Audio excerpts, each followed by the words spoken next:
Assalaamu calaykum. Maanta waxaan rabnaa inaan kuu sheegno inaan dagaalka iska dayno. Iyo maanta hees oo dumar baan ahay baan ku qaadaynaa oo waxaa ka hadlayo inaan dagaalka is joojino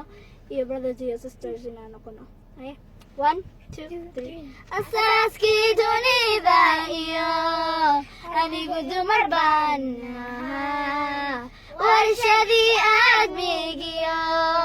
wadabkii noloshaan ahaa hayashe inaan raago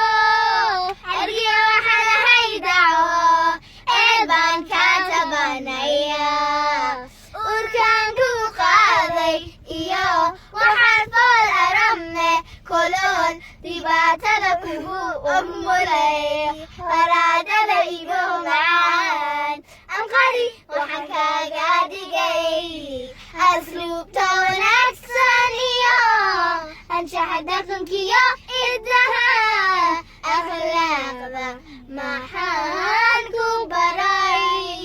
akhlaaqda maxaan ku baray haddaan nasiib darne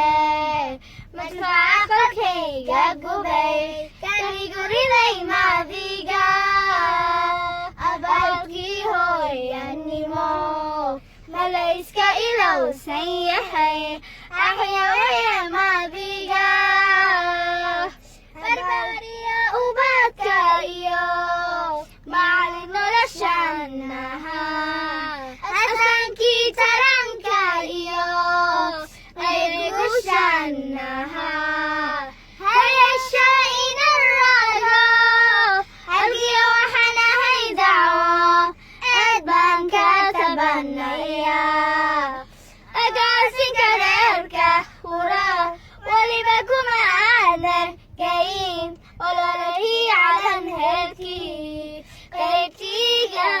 aadaneed awood anigoon la harin asaygaynaan xirtiyo agoontaynaan la qaho astaahil umaanan lahayn astaahil umaanan lahayn abbaanu nasiib darne madfaca qalkayga gubay kaligu riday maadiga abaalkii hooyanimo